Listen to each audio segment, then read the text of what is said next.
Nós vamos hoje falar um pouco sobre os gigantes da alma. Como a gente pode enfrentar os gigantes da alma? Será que nossa alma tem gigantes? Como é que é esse negócio? Nós vamos ler o texto de Romanos, capítulo 4, versículos de 18 a 21. E dentro dessa leitura eu vou dar uma ênfase maior.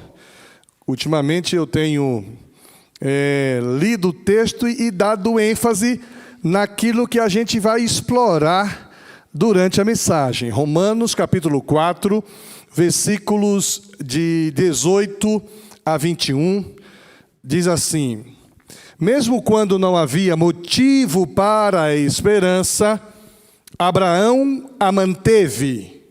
Abraão manteve a esperança, crendo que tornaria o pai de muitas nações.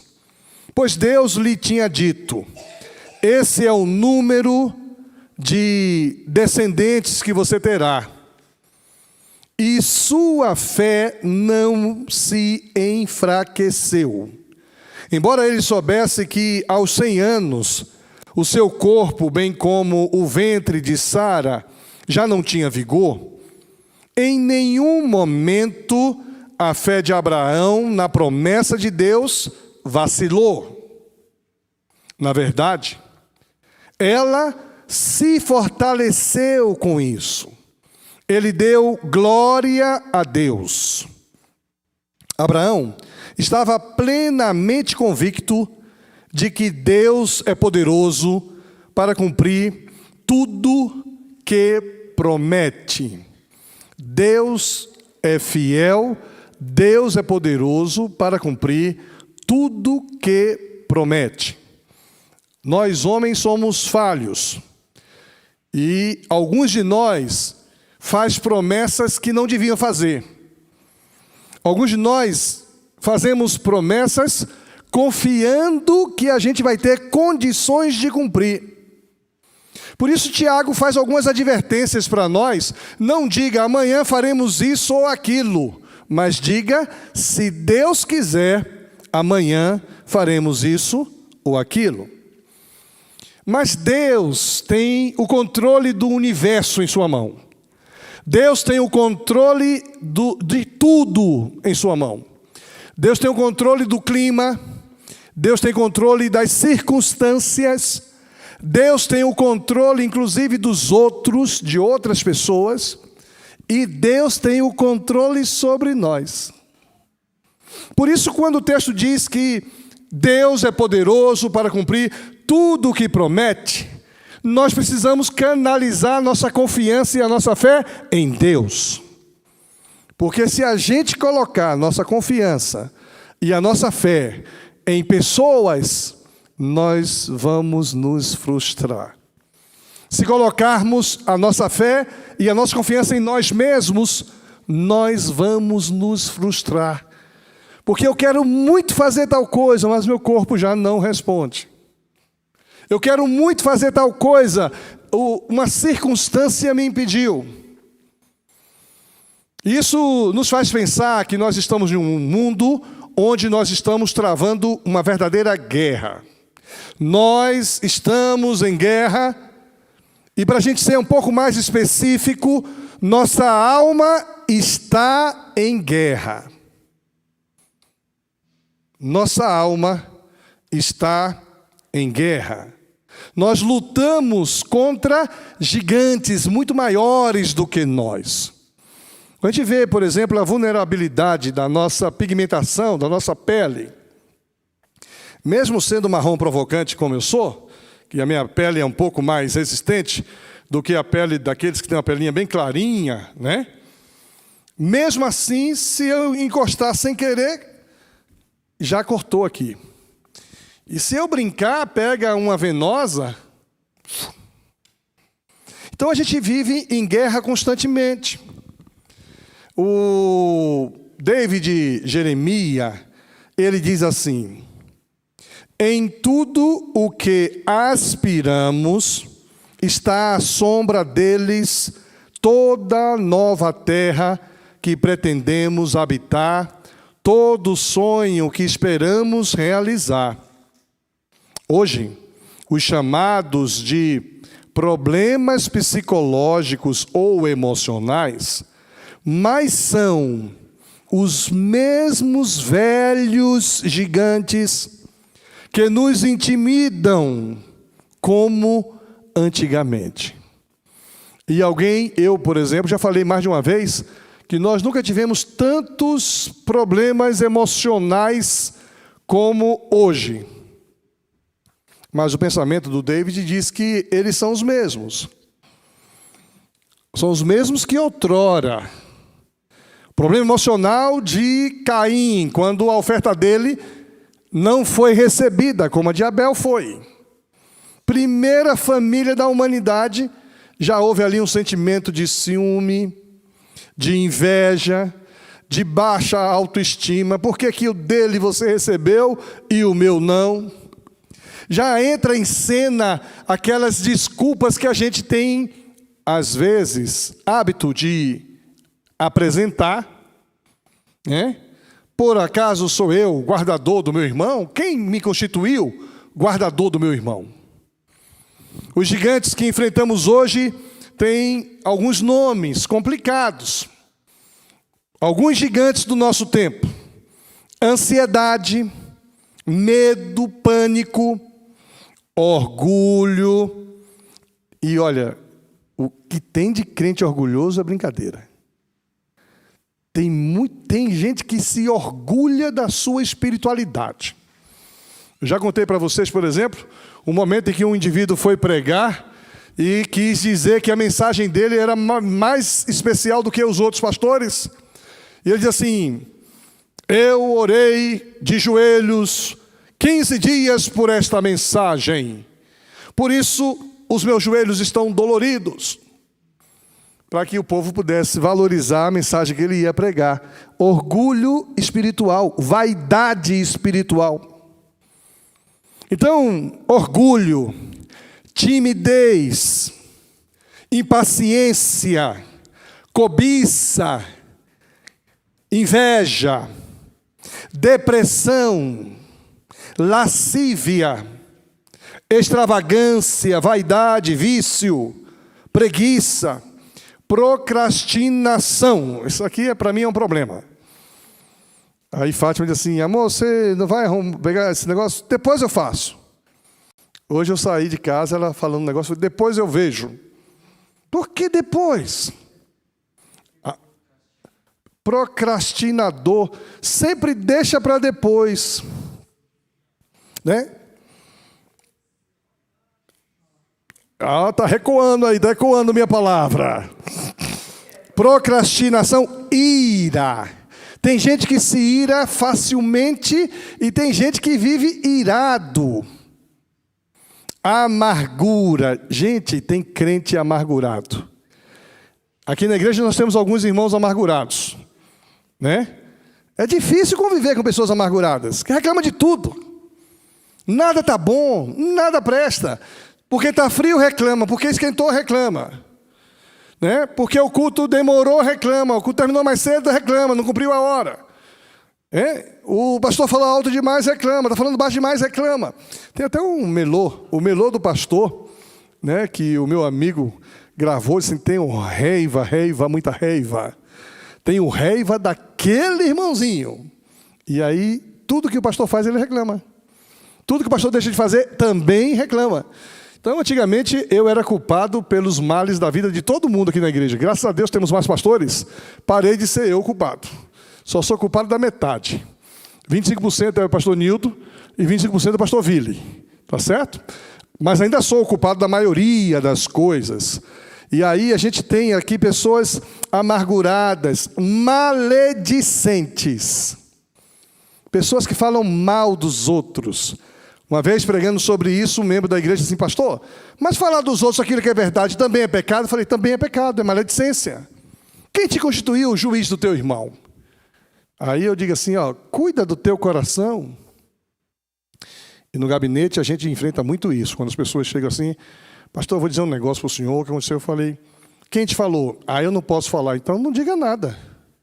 Se você não pode falar, cala sua boca. Porque o falar, eu não vou poder fazer nada. Não adianta você me dizer que fulano fez isso ou aquilo, que trouxe um prejuízo para a coletividade, para outra família, para a igreja, e eu não posso fazer nada porque eu não sei quem é. Isso é coisa do diabo, sabia disso? Porque se a gente ouve isso, a gente começa a desconfiar de várias pessoas. Quem poderia ter falado isso? Ah, só podia ter sido o Júnior. Ou, quem sabe, o Rodrigo. Ou, quem sabe, a Cris. Só não pode ter sido a dona Dária. Né? Dona Dária, não. É uma santa mulher. Né? Quem convive com ela que sabe a santidade. Hein, dona Dária? Mas a gente, quando vai falar uma coisa e não diz o quem falou, é melhor não falar, fica na sua. E as pessoas já aprenderam. Quem me conhece há mais tempo na igreja já aprendeu. Que não adianta vir com conversa porque eu quero saber. Mas se eu falar, o senhor não vai fazer nada. Eu vou falar, eu vou fazer o que precisa ser feito. Então, a ética, ela vai até o ponto em que outras pessoas não corram risco. Não seja perigoso para outras pessoas. Então, a gente tem que ter muito cuidado. E esse sentimento de maledicência, sentimento não, comportamento, maledicência, solidão. Tem gente que se isola, que não se relaciona com as pessoas. É o gigante. E quanto mais solitário o indivíduo é, mais em perigo o indivíduo está. E nós, pastores, muito mais ainda do que qualquer pessoa normal. Todo pastor isolado é pastor em perigo. Pastor que não se relaciona com outros pastores. Pastores que não têm companheiro de julgo, que não presta conta, que quem não divide os dilemas. Não dá para dividir com qualquer um, é claro. Mas tem que ter cuidado. Tem gente que o passado é um grande gigante.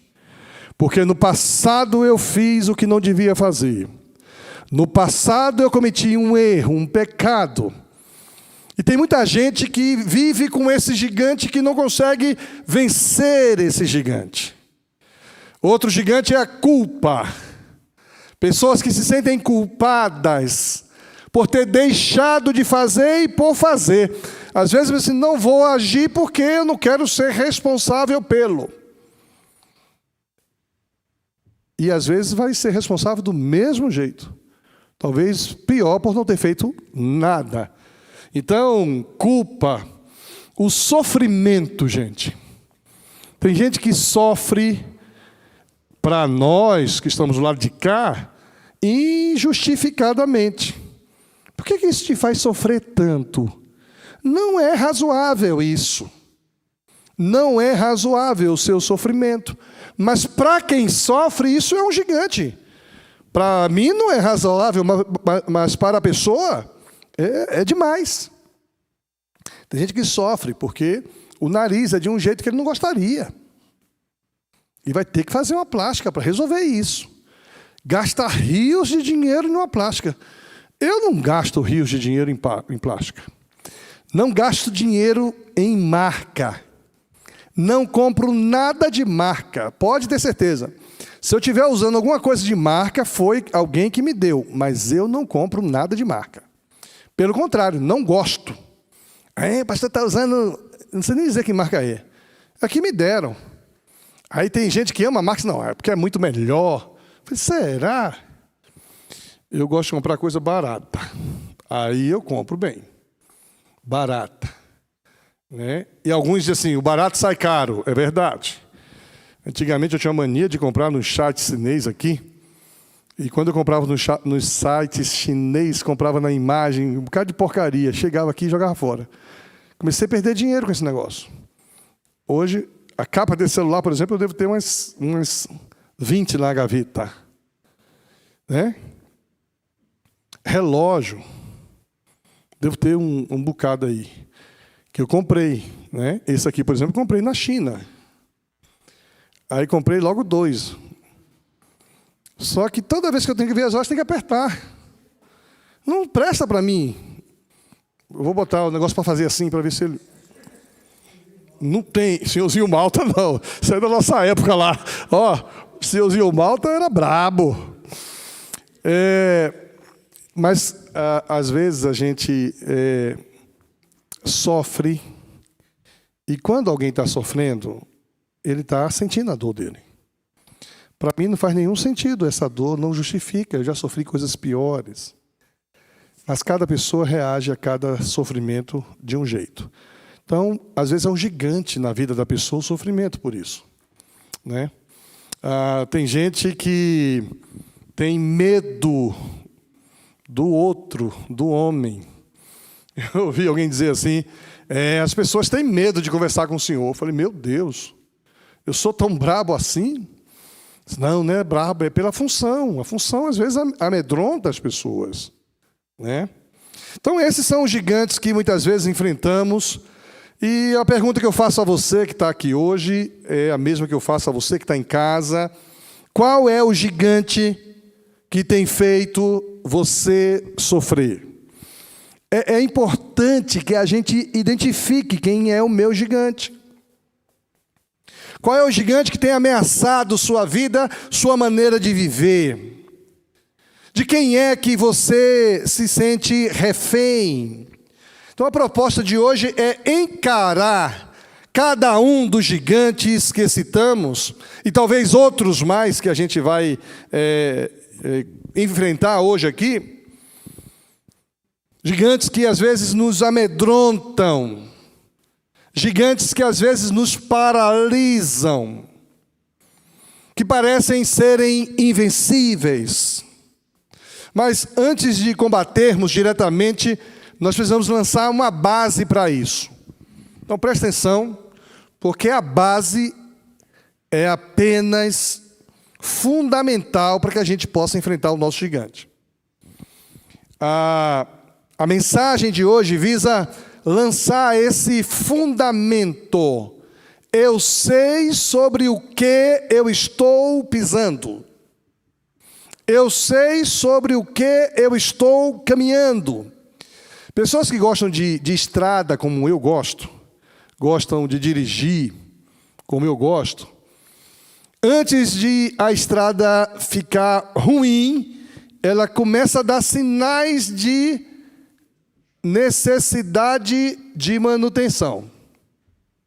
Então, quando eu vou dirigindo aqui, né, dentro da lei, né, começo a sentir um negócio assim, eu já vou tirando o pé. E a estrada vai daqui a pouco piorando, depois eu vou diminuindo.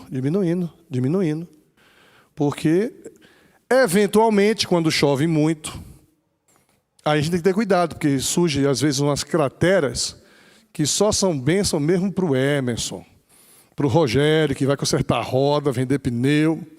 Eu estava indo para Campo Grande, peguei uma estrada que não tinha pedágio, e estava chovendo, e eu com todo o cuidado do mundo, gente, andando a 60 km por hora. Entendeu? 60 km por hora. Com todo cuidado, de repente, ploft.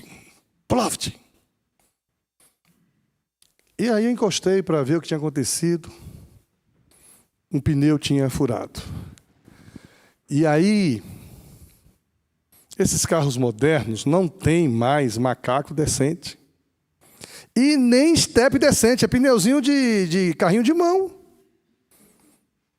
Rapaz, que dificuldade para fazer subir aquele macaco embaixo de chuva.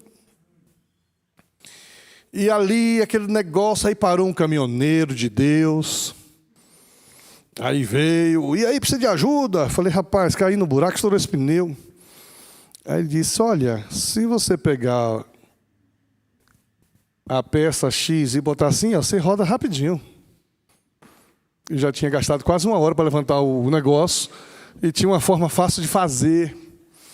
Então, às vezes, nós ficamos paralisados, a gente começa a perceber que os fundamentos estão ruindo, e a gente tem que ter cuidado quando a gente não tem fundamentos sólidos. Então, hoje nós queremos tratar aqui dos fundamentos para que a gente possa enfrentar os nossos gigantes de maneira vitoriosa. Primeira coisa importante aqui é entendermos que a raiz de todos os males é a falta de fé nas promessas de Deus. Todos os nossos gigantes nascem da incredulidade do nosso coração. A gente deixa de acreditar. Por exemplo, um indivíduo que vai jogar na loteria, que é crente, ele deixa de acreditar que quem cuida dele, quem supre ele é Deus. A esperança dele está na loteria. Mamon, o príncipe deste mundo, o espírito de Mamon. E a Bíblia fala mais de Mamon do que de Jesus, viu? Sabia disso? Domingo de manhã ou de noite, vai depender de um que está acontecendo, vocês vão saber disso. Todos os nossos gigantes nascem da incredulidade do coração. Nossos problemas emocionais ou psicológicos se agigantam na alma. Eles não nascem, mas eles ganham espaço, eles ganham fundamento por falta de fé nas promessas de Deus. Os problemas emocionais eu não produzo, eu não procuro, eu sou vítima de um abuso, vítima de um sentimento de humilhação, vítima de qualquer sentimento que de alguma forma aprisiona meu emocional. Mas se eu não crer que Deus é Deus sobre esta área da minha vida, esse meu problema se agiganta. Ele se amplia. Aliás, foi por falta de fé nas promessas de Deus que os primeiros homens pecaram, Adão e Eva pecaram. A humanidade peca por falta de fé desde a primeira vez. No diálogo da serpente com Eva, a serpente que era a mais astuta dos animais selvagens, perguntou para a mulher: Deus realmente disse que você não deve comer do fruto de nenhuma das árvores do jardim? Veja que coisa, a serpente lançou dúvida. Cuidado com pessoas que lançam dúvida. Cuidado com isso. Tem gente que tem tendência de lançar dúvida. É verdade que você não pode comer de nenhum fruto da árvore do jardim? Versículo 4. É claro que vocês não morrerão. Veja, lançou dúvida, agora diz diferente do que Deus diz. Isso está muito em jogo. O mundo que vivemos fala diferente do que Deus diz. Você pode tudo. Você é senhor da sua vida. Esse negócio de crente, de igreja, esse negócio de Bíblia, foram homens que escreveram a Bíblia. Lança dúvida e fala diferente do que Deus diz. A serpente respondeu à mulher isso. Deus sabe que no momento em que comerem do fruto, seus olhos se abrirão e, como Deus, conhecerão o bem e o mal. Opa, ofereceu um ganho. Lança dúvida, diz diferente de Deus e diz o que Deus sabe. Quem somos nós para dizer o que Deus sabe?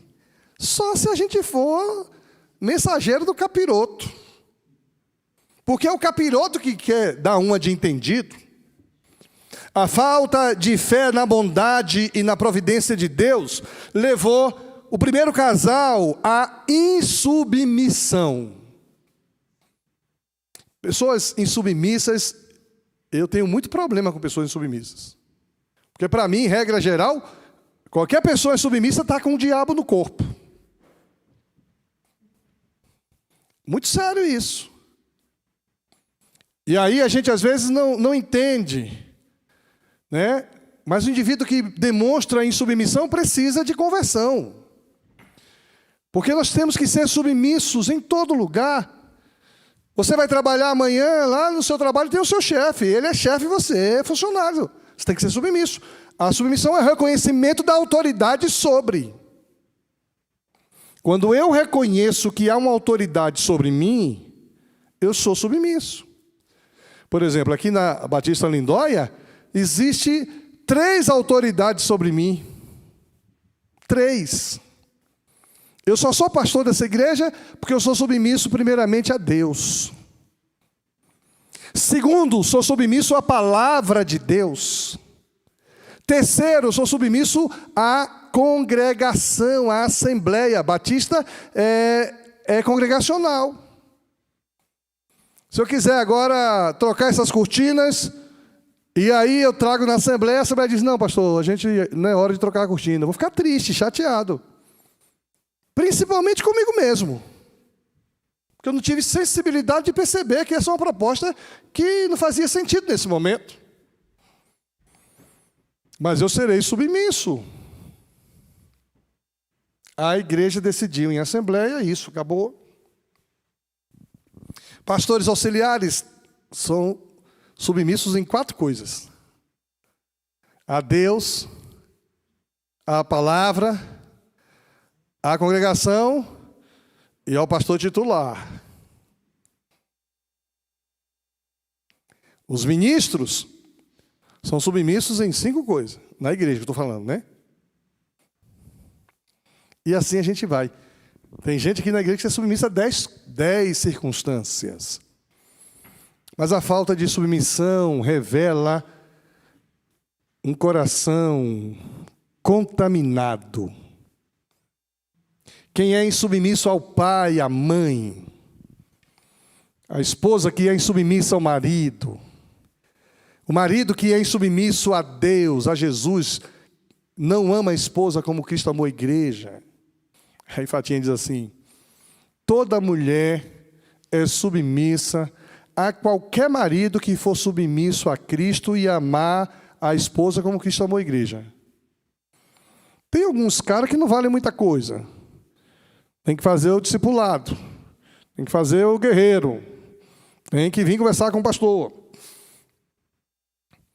Essa falta de fé na bondade de Deus, na providência de Deus, levou o primeiro casal à insubmissão e à desobediência. E daí entraram em todos os males do mundo. E aí vocês viram como Deus foi duro com o casal. Deus admoestou, expulsou do jardim e lacrou o jardim. Poxa, que coração duro Deus tem.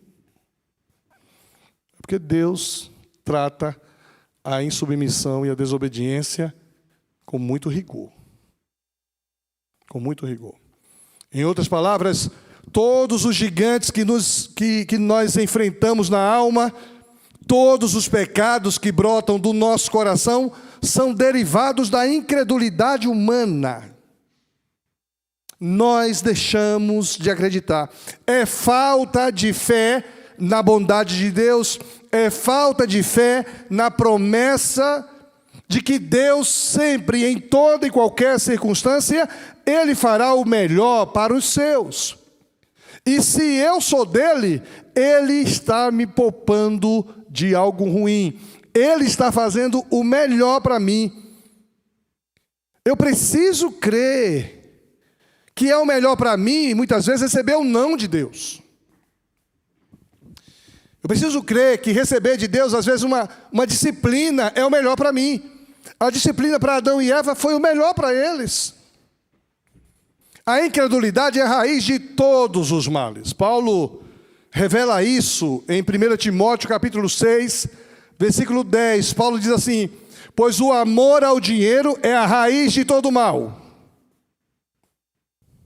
E alguns, por tanto desejarem dinheiro, desviaram-se da fé e afligiram a si mesmos com muitos sofrimentos. Conversei certa vez com uma pessoa que o pai dessa pessoa já foi muito rico. Muitas fazendas. Eu voltei do Mato Grosso desejando ser fazendeiro. Gente, eu visitei uma cidade, Lucas do Rio Verde. Eu até postei no meu Instagram, alguém viu e disse, você é no Brasil ou você está nos Estados Unidos? Eu amei a cidade. Jonas, que cidade planejada, as ruas largas, canteiros lindíssimos no meio das avenidas. E a coisa mais bonita de Rio Verde é as palmeiras. A cidade toda tem palmeiras. A cidade toda é palmeirense, coisa linda. E o povo maravilhoso também. E aí, essa pessoa foi fazendeiro bem sucedido, mas a pessoa tem problemas com o jogo. Perdeu tudo. Depois começou a jogar, ganhou um pouco. Perdeu tudo. E o pai dessa pessoa não tem... Ele disse assim, pastor, meu pai hoje tem um sítiozinho. O sítiozinho do meu pai vale mais ou menos 5 milhões de reais. Mas se você pedir R$1.000, meu pai não tem R$1.000 no bolso. E eu saí de lá, aquelas fazendas de algodão, de soja, de milho, coisa linda, tudo plano. Aquelas colheitadeiras, mais largas do que esse vão aqui. Tem um vão de 17 metros, colheitadoras de 20 metros. 3, uma do lado da outra. A cabine, Emerson, ar-condicionado, tudo computadorizado, geladeira, televisão, internet. Olha, mais luxuosa do que o meu gabinete. Falei, eu acho que Deus está querendo me mostrar alguma coisa. Deus está querendo me mostrar que eu preciso ser feliz onde estou, com o que eu tenho, porque o amor ao dinheiro é a raiz de todos os males. O que o apóstolo está dizendo é que todos os males nascem de um certo tipo de coração. Todos os males nascem de um coração que tem tipo assim.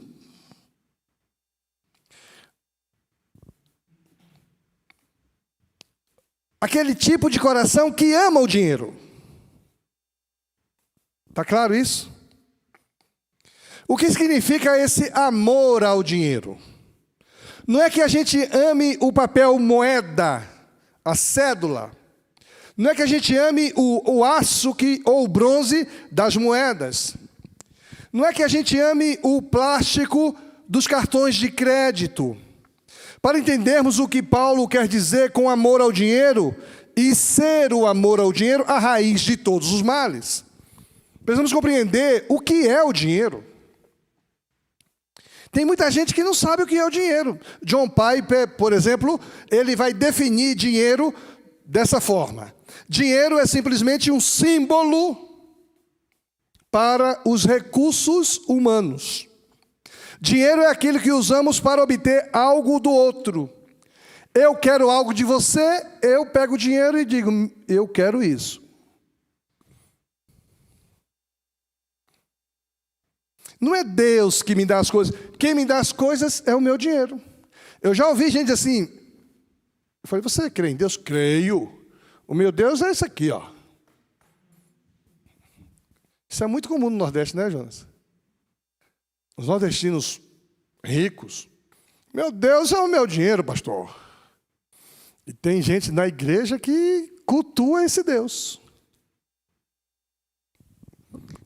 Às vezes, gente rica na igreja não é a bênção que deveria ser. Porque ele controla. Ele não dá o dízimo, mas ele diz, vamos comprar tal coisa, eu entro com tanto. Mas esse dinheiro não é dele para dizer o que tem que... O dízimo é do Senhor, não é dele. É para ser entregue na casa do Senhor, e não ele designar o dízimo dele. Eu vou dar o meu dízimo para esse projeto. Está roubando a Deus. Eu não tenho poder. Eu não gosto desse pastor, vou guardar o meu dízimo. Cuidado, gente. Se você não gosta de mim, vem conversar comigo. Estou com raiva de você. A gente vai conversar. Não gostei. Pastor, essas mensagens estão muito duras ultimamente. Então, o dinheiro é aquilo que usamos para obter algo do outro, mas não de Deus. Deus diz em Isaías 55, versículo 1, alguém tem sede? Venha e beba. Mesmo que não tenha dinheiro, venha, beba vinho e leite. É tudo de graça. Nas casas de Deus, as coisas de Deus são gratuitas. Por isso que a gente não cobra nada. O retiro não é uma cobrança, você está pagando pelo que você vai usufruir lá. Hoje eu fui almoçar aqui na igreja, né? Trouxe uma marmita deliciosa de fígado. Aí peguei, cheguei, estava salivando, peguei o prato. E eu não sei, estava andando o prato, pulou da minha mão, caiu no piso. E, gente, mais de 1000 estilhaços. Aí que trabalho que deu, varrer aquele prato, a cozinha toda da igreja, e a cozinha é grande, tinha caco de... E ainda tem. Aí varri, chega a doer a coluna.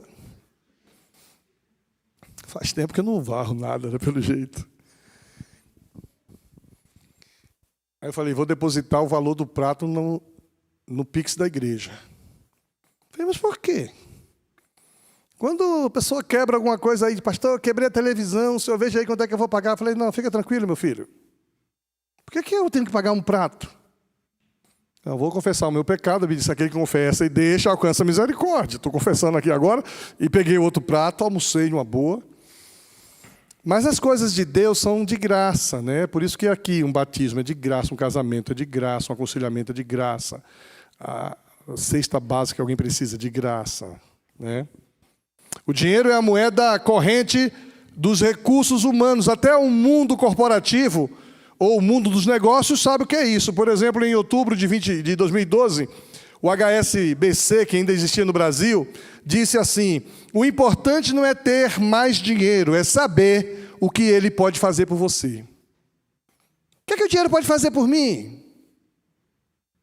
Nada, se Deus não quiser, o dinheiro pode fazer por mim. Você pode ter o dinheiro do mundo que tiver, quando a doença pegar, a peste chegar, não tem conversa. Não tem conversa. A trombose pode chegar, como eu tive uma trombose, acabou, meu filho. Vai ter que cuidar, vai ter que botar a perna para o ar, passar 15 dias sem sair de casa e nem adianta reclamar. Quando o câncer chega, eu tenho dinheiro, morreu antes de ontem. O filho de um pastor muito conhecido aqui, inclusive, o cara estava lutando contra um câncer, estava tomando uma vacina, uma injeção, que custava R$21 mil. Quem tem R$21 mil tomava vacina. E o pai dele, tadinho, vendeu tudo para dar os R$21 mil para a vacina, a injeção. Resolveu. E tem gente que não tem nem dinheiro para tomar vacina. O médico nem disse, tomar vacina pode ajudar. E Deus põe a mão e cura, né, Dária? Eu tenho contado essa história, Dária, no Brasil todo. Tem gente que a gente conhecia. Apareça amanhã na sala de oração, aquele pessoal de Mato Grosso que falou hoje que eu estive lá, diga que eu falei de você lá. Mostre a sua cara, eu vou pedir para o Fernando botar você lá. Eu sou a Dária que o pastor Euquias tem falado por aí. Que quando ele disse, virou uma menina. E veio para casa para morrer.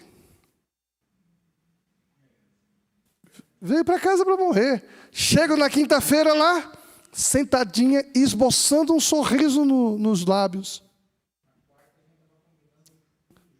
Quarta estava combinando o culto fúnebre. Entendeu? Porque aquela infecção que os médicos não resolveram. Quantos dias? 30 dias? 51. Tem um dito que é 30 dias. É 51, viu? Você que me vê lá de Mato Grosso.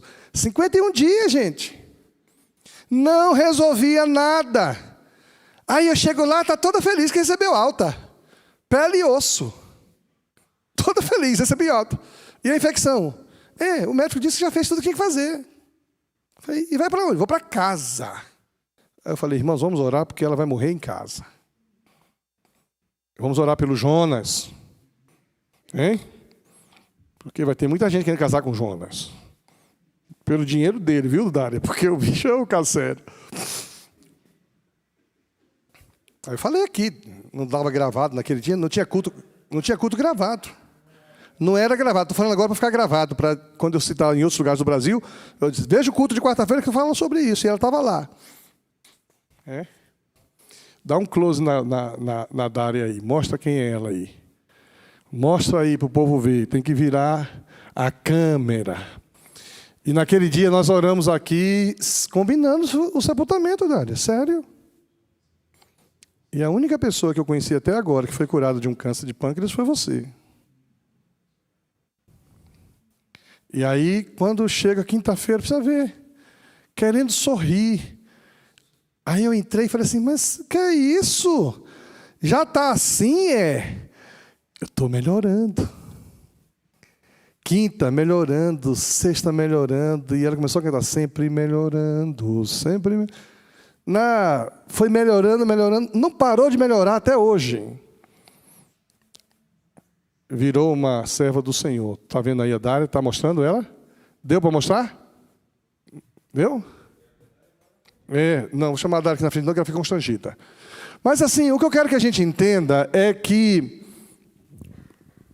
não é o dinheiro que faz as coisas por nós. É Deus que faz as coisas.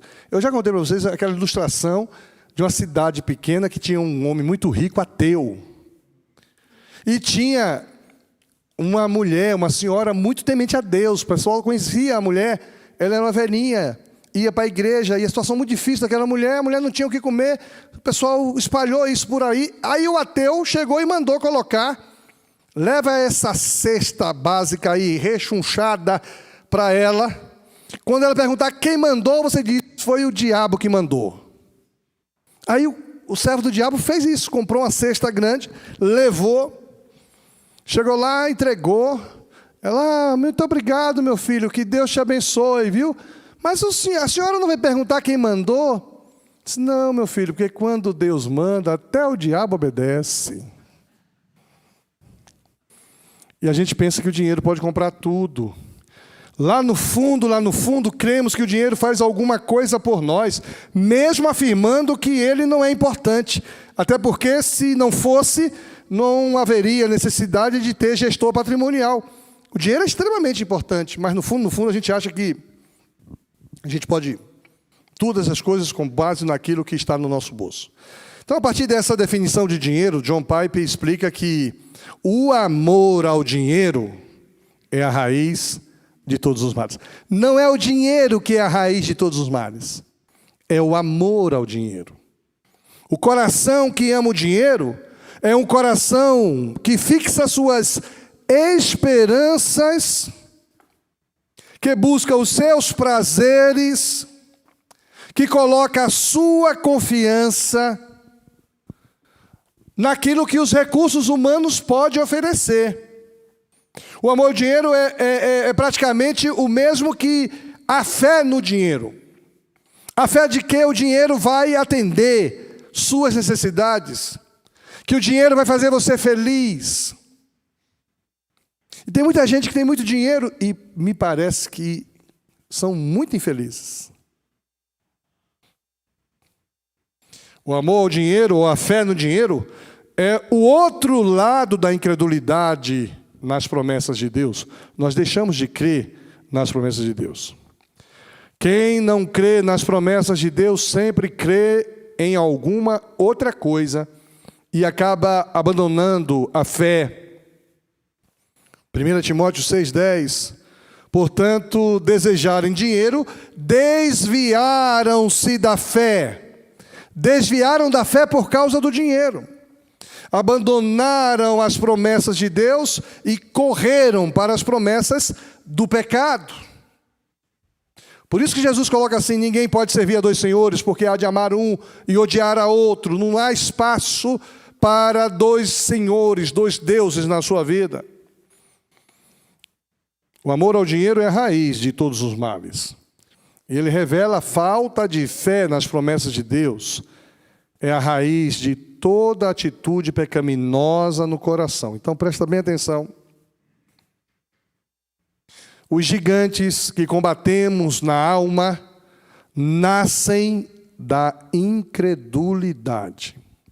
Nascem da falta de fé nas promessas de Deus. Os gigantes que combatemos na alma ganham espaço na ausência de confiança em Deus. Por isso, nós vamos trabalhar como combater os gigantes com a nossa fé. A equipe do louvor pode subir aqui. Davizinho tinha um gigante para enfrentar. O gigante ironizava Deus, ironizava o povo de Deus. E Davizinho está trazendo a marmita para os meninos, para os irmãos. Os irmãos com medo do gigante. Porque os gigantes nos assustam. Os gigantes nos amedrontam. Os gigantes nos abalam. Os gigantes nos paralisam. Todo o exército de Israel paralisado, o rei de Israel paralisado, com medo de um único homem. Mas Davizinho tinha fé em Jesus. Quem é esse incircunciso que ofende o Deus de Israel? E não tinha ninguém para lutar com o gigante. Davi diz: eu vou lutar contra você. A gente precisa dizer para os nossos gigantes: eu vou lutar contra você. Talvez o seu gigante seja uma daquela lista que a gente apresentou. Você precisa sair daqui nessa noite dizendo assim: eu vou lutar contra você. Você pode vir. Você pode vir com espadas, com escudo. Você pode vir com o seu tamanho, com a sua grandeza, mas eu vou lutar contra você em nome do Senhor dos Exércitos. Porque a minha fé em Deus, eu creio que é Deus que me dá suporte. Eu creio que é Deus que dirige a minha vida. Eu creio que é Deus que tem o controle total e absoluto da minha vida, do meu existir, da minha alma. Portanto, não temerei mal nenhum, porque o meu Deus está comigo. Minha vida está nas mãos de Deus. Quarta-feira que vem a gente conclui essa palavra. Mas hoje nós precisamos enfrentar os gigantes que de alguma forma nos alcançam.